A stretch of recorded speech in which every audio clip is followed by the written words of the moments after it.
Yesu asifiwe, watu wa Mungu. Leo ni siku njema ambayo Mungu ameifanya, na leo nataka nifundishe jambo moja dogo sana, lakini la muhimu sana. Leo tutakuwa na somo dogo sana linaitwa miujiza au miracle. Ni nini?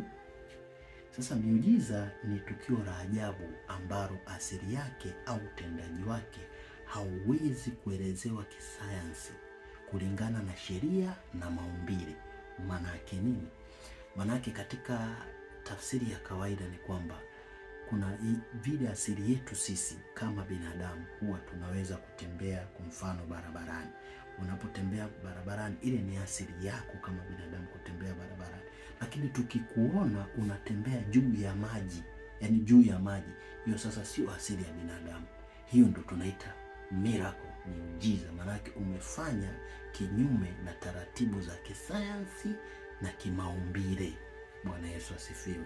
Lakini leo nitakuwa na neno la Mungu kidogo kutoka ambalo litatuongoza, ni kitabu cha Wafalme. Naomba kama una Biblia yako ufungue Wafalme wa pili sura ya 6 kuanzia mstari wa kwanza. Nataka tujifunze habari za miracle, miujiza, na ni nani anafanya miujiza na nani anafaa kufanyia miujiza. Wafalme wa pili sura 6 mstari wa kwanza, Biblia inasema, kisha wana wa manabii wakamwambia Elisha, angalia basi, mahali tukaapo mbele yako ni padogo kwetu. Mstari wa pili unasema, basi twende mpaka Yordani, twakuomba tutwae huko kila mtu mti mmoja, ili tulifanyie huko mahali pa kukaa. Akajibu, haya, nendeni. Mmoja wao akasema, uwe radhi basi nakusihi uende pamoja na watumishi wako. Akajibu, nitakwenda. Elisha huyo. Mstari wa 4, basi akaenda pamoja nao, nao walipofika Yordani wakakata miti. Lakini mmoja wao alipokuwa katika kukata boriti, chuma cha shoka kikaanguka majini. Akalia akasema, ole wangu bwana wangu, kwani kiliazimwa kile. Yaani mtu aliangusha shoka, ilikuwa limeazimwa. Sasa hii inaonekana huyu alikuwa chini ya mtu mwenye mamlaka. Mstari wa 6 anasema, mtu wa Mungu akasema huyo Elisha, kilianguka wapi? Akamwonyesha pale, akakata kijiti. Elewa sasa hapo, akakata kijiti Elisha, akakitupa pale pale ambapo chuma kilianguka. Anasema akakitupa pale pale, chuma kikaelea. Yaani akachukua kijiti akakitupa chuma, kwa sababu hata katika tafsiri ya kawaida ya mvutano, wale waliosoma physics, zile attraction, chuma hakiwezi kuvutwa na kijiti. Chuma kinavutwa na chuma chenzake, yaani smack to smack, sawa, iron to iron, lakini kijiti hakiwezi kuvuta chuma. Hiyo ni kisayansi na katika maumbile ya binadamu.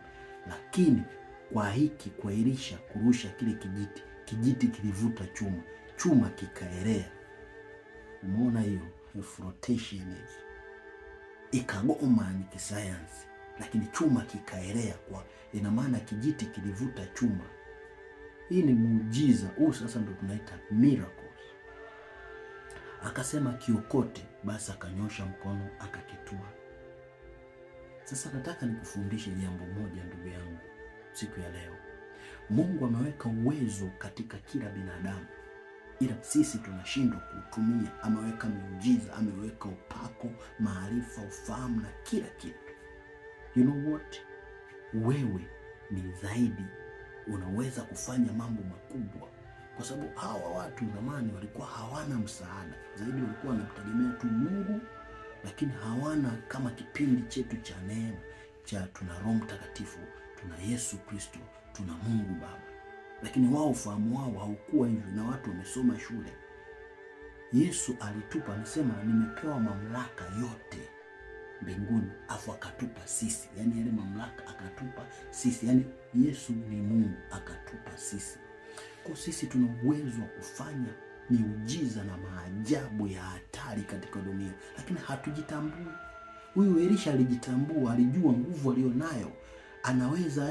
Anaweza kurusha kijiti kikavuta chuma, kitu ambacho katika hali ya kibinadamu haipo. Hiyo ndio tunaita miujiza.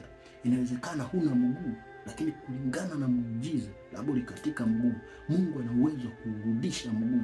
Shida imani hatuna. Inawezekana wewe ni mgonjwa, Mungu ana uwezo kukuponya, akarudishia viungo vyako, akarudishia afya yako, akarudishia kila kitu. Kwa nini? Kwa sababu umeupewa uwezo ndani ya moyo wako. Lakini shida binadamu hatujiamini.